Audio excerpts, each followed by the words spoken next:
And so people have been decrying the alarming rate at which schools have been hiking up the school fees, for students. And so the Ministry of Education then issued a guidance to the school saying, all right, guys, please don't hike the fees. People are having it hard. They're having a hard time. So let's just not be in a hurry to hike the fees, okay? Now, it was just sort of a suggestion by the ministry.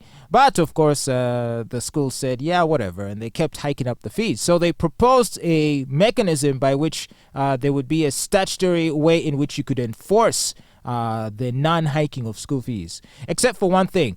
The ministry simply submitted this recommendation to the cabinet, and cabinet has to give its final position on this, or else it's a non-starter. Where do things stand at the moment?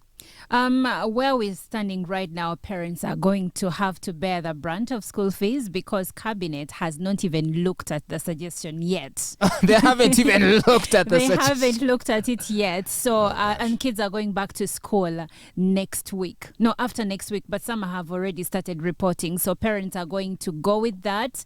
And I told you last week that in as much as I understand what the government is doing, because as a parent, I understand why other parents are decrying the escalation of school fees, government can't just come in and say, this is the amount you're going to charge, because these schools are businesses. Now, someone will say, okay, so Olive, on which side of the fence are you? We have been calling upon the government for years to put in place laws that stop schools from increasing school fees, and they haven't been doing it. So now they are just coming in. Is that how things are supposed to be? And it's unfair because the cabinet who is supposed to decide on this is comprised of people that are so old they don't have kids. So they're not paying school fees for anybody. And the cabinet is also comprised of people that own some of these schools. Oh. One of the ministers in the education ministry is the owner of Seta High School. It's known. So tell me, and it is one of the schools that increase school fees. All right, so what's going to happen, because this progressive increment of school fees is continuing to raise concern among parents. And meanwhile, the Speaker of Parliament early this month also tasked the government to exercise its regulatory role. And of course, everyone knows no one listens to her. So nothing's been moving in that direction. Nothing has been moving because there is a lot of conversations to be had here. First of all, you need to talk. Government started this problem when it privatized the education sector of this country. Which isn't bad. It shouldn't be bad, but we should be able to get education at a fair price, right? But now if you look around, the schools that used to be mighty back in the 90s, schools like Buganda Road, Nakasero, most parents wouldn't take their kids there because they cannot compete. They cannot compete favorably as compared to schools like the private schools. I won't name names. This is something that's very interesting. And I don't know if I've told you this, but I've kind of evolved into the role of an educator. I've enrolled to be a coach in a training program for students who want to learn practical skills in radio. This because a lot of students go to universities and get the certifications and the degrees and diplomas to be in journalism or to be in radio, and then they come out and they sort of have to learn it from scratch. They go to these radio stations or TV stations, and essentially the programmers there and the managers there essentially have to take these students from the ground up once again, right? And so there obviously is a need for students to receive that kind of training, and I'm participating in that kind of a program for radio. So the question is, when I think about this, I think of myself as someone who is in position to educate, for example, my own child, and as you know, I now have a child. So why even subject myself to having to pay school fees and send all these kids to school? Because I'm developing a curriculum for the program I'm doing coaching on. So then why can't I also come up with a curriculum to educate my child? That's the difference, because in as much as you're developing a curriculum, it's going to be followed by institutions and maybe universities at a later stage.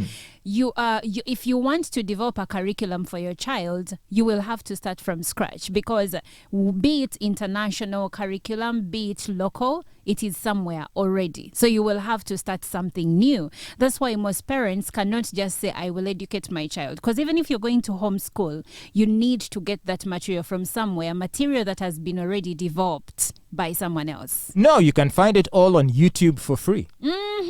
But then when it comes to certification, your child will need certification. Who is going to certify them? See, and maybe that's why there has to be a new conversation about the whole certification process, especially now as we're seeing that artificial intelligence is going to render a lot of these certificates and degrees useless because and in particular, I'm talking about a program known as ChatGPT, which has been in the news lately. Essentially, some people have been carrying out experiments and they found out that ChatGPT, this AI system, can provide answers to questions that would allow one to qualify for a whole range of, I think it passed the national bar exam of the US, and I think some other requirements for higher institutions and universities and degrees and things like this.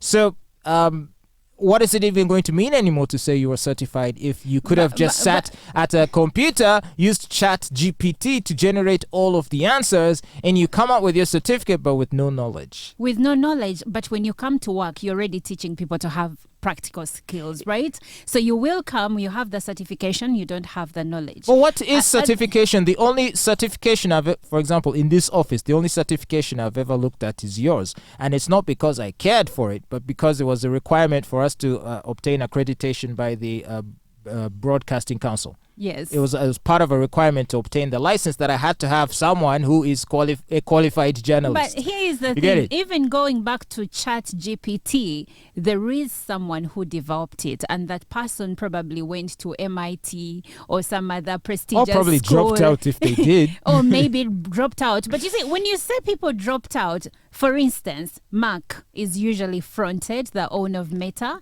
is usually fronted, or Steve Jobs. These guys dropped out of Ivy League schools. So they had already gotten some good education to a degree. No, they sat there and they realized they were wasting time, so they left. After they had some knowledge, maybe what they didn't do is finish. You see, but Olive, I feel like you're creating hurdles. We ought to be thinking of knocking down those hurdles. No, I'm not creating hurdles. So that now now I can say we as parents. I'm not creating. We as parents can sit down and develop new ways that will not break our wallets of educating our children. I'm not creating hurdles, but it's gonna take you over 100 years. In as much as we have AI today, it's still gonna take you over 100 years to break down. What 100 years, Olive? So imagine you think universities are gonna go away because we have AI? You think we don't need to go to school because what? Soon. Because look at what you're saying. You just said that you're developing a curriculum. Who is going to use it? Students. Yes. So you're developing a curriculum, nice, but students are still gonna sit in a class to learn whatever you're preparing. It's like 90% practical. But it is still a class. It is still a curriculum. You know. So my point is this. Maybe your point is that we should be more practical. Because I feel like, if I can just say to my child, okay, today, by the time I get home from work, I want you to have watched the following YouTube videos that explain, let's say, certain concepts in physics, chemistry, or biology, or whatever. But at what age? At what age? Mm-hmm. I would say starting from age 10. If it were up to me, I'd let this girl just play for the first 10 years of her life. No, you can't do that. See, that's the problem. Reason we have early childhood development curriculums. You see, that's the problem. You see, when we look at all the rich and successful people today, were they just playing for the first 10 years of their lives? Were these the A students? Where are the A students of your time? But the A students are running the companies. The A students are doing the work in those companies. Yeah, but who owns the companies? It doesn't matter. You own the company, but you still need people to run the company. See, here's the thing. All these book smart people, and this is what you need to listen to me saying. The book smart people are going to be rendered irrelevant by AI. So the project managers, the marketing managers. Let me tell you, have you ever used ChatGPT? No, I haven't. You just go there and say, please write me a business plan for the next 5 years. And it will just... Of course, you can refine the output by including necessary important key points just to tailor it to what you want, and it will give you a report that could have been written by a person with a PhD. But and it's free. My question here is, what are you trying to say? Are you saying we should be more practical aligned, or we should just abolish education? It has to Entirely. be overhauled, is what I'm saying. So because this can't continue, even the middle class is suffering from a stagnating economy. That I agree. And then the school fees are increasing. And the school fees are increasing, and we don't see value for money apart from And kids going there to cram. Thank you. That's why I needed you to be And specific, to have sex, because at some point I was confused. and take drugs. And bully others. Did you see that video of the kid that was being bullied at Vienna College? No. What And happened? the HM during a parents meeting came out and said girls are the biggest bullies in the school. Not that I don't, I condone that, but I'm like, if you allow bullying in your school, whether girls or boys, kids are going to suffer. Yeah. Well, seriously, and I mean this, as parents, we have to really sit down and think about how we want to reform the education sector. It because needs to be overhauled. if the status quo is left to prevail, it's just going to be untenable. So people will simply not be able to send kids to school. And I wouldn't be surprised if one day parents go on strike and just say, you know what, we're just not sending you to school. Just sit at home. And government I'm not going to die to just send you to school. That's very true. And government keeps fronting UPE and USE. But let's face it, honestly. Every year when UNEB is releasing primary 7 examinations today, but every year when those exams are released, how many of those pupils are from UPLE? And when they release UCE, how many of those are from USE schools? Those schools cannot even be brought, like you can't even talk about just such wasting schools. money. It's just That's wasting money. And then making the owners of the private schools richer. Of course. So it's a scam. It's a big scam. But it's a scam. But anyway, please let your thoughts be known about this. You can go to our Twitter or Facebook, or if you're watching this on YouTube or elsewhere, you can just leave your thoughts in the comments and share your ideas with us, because we're all in this together, man. We got to develop this country.